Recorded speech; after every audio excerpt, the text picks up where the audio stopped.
Jim Irsay spoke on Sunday. He talked about a variety of topics. One of the main things he spoke about was keeping the combine in Indy because, as he said, I think it's important that traditions stay in place. This is interesting because he's probably feeling a lot of heat because the draft moved, and that has been a smashing success. I mean, the draft was always in New York, right? Everybody knows it was in New York. The Jets and Giants faithful had a big stay. That's why anytime those particular draft picks were announced, it was always awesome reactions because it normally didn't fare well. Then whenever people made the Mecca to New York to watch the draft, it started becoming an event, which I enjoyed a lot. And then when they decided to take it on the road, from Philadelphia to Dallas to Nashville, now to Vegas. I mean, it becomes a spectacle in these cities that don't normally get to experience it. So the obvious next question, I would assume, amongst NFL owners and amongst NFL business people are, should we not move the combine to a new city so other people can get a chance to hang out at it? Now, the draft, I feel like, is a fan experience.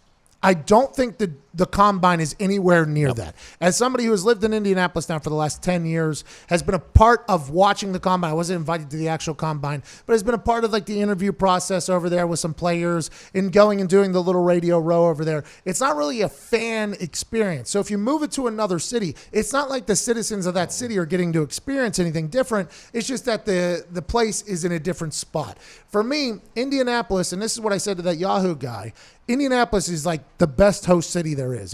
Our convention center is massive and it's always packed out. So people have no idea. We have like 2 of the top 50 grossing bars in America in Indianapolis strictly because of all the conventions that come to town, because everything is walkable, everything's clean. In Indianapolis, people are naturally hospitable. That's why the Indy 500 that hosts 300, 400, 500,000 people every single year from all over the world goes off without a hitch. It's just a great city to host things. I think that's what Jim Irsay's thinking. But everybody knows the hypocrisy of what Jim Irsay's saying, keeping traditions alive, when his dad drove the Colts from Baltimore to Indianapolis overnight. But Jim Irsay has been a much different owner than his father has. I think Jim Irsay's right. I think Indianapolis is a great city for it. And I think this is a place where NFL owners and management and coaches and personnel come and have like a man spring break. And our city embraces that. I'm not sure every city would embrace all these scouts and GMs and coaches getting obliterated at every single bar, basically all hours of the night here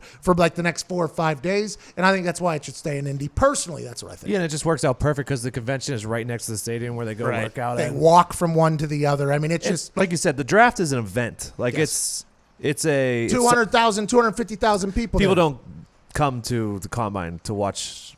Obviously, you can't go in the combine and watch people work out. It'd be terrible. Number one. By the way, nobody would want to go. No. I think they tried opening up for some fans, and then people were literally falling asleep in the middle of it. And they're like, all right. Coaches fall asleep in there. Yeah, I mean, well, that's because they're up till 6 a.m. at our bars over here. But it is one of those things where it's not really a fan thing, so I'm not sure why you would move it unless some of the owners were like tired of traveling to Indianapolis. That would be the only reason. I mean, you hit the nail on the head, the easiness of everything. Like, if you've never been to Indy, you wouldn't necessarily know. But once you get down here, it's like, oh, wow, the stadium's right there. The convention center's right here. And then there's all these hotels where these guys are probably staying right here. Like, and all these restaurants and bars right here. Exactly. Like, you don't need a car. You can Uber everywhere. You could walk everywhere. Like, it works, so why switch it? Yeah, I don't think they will.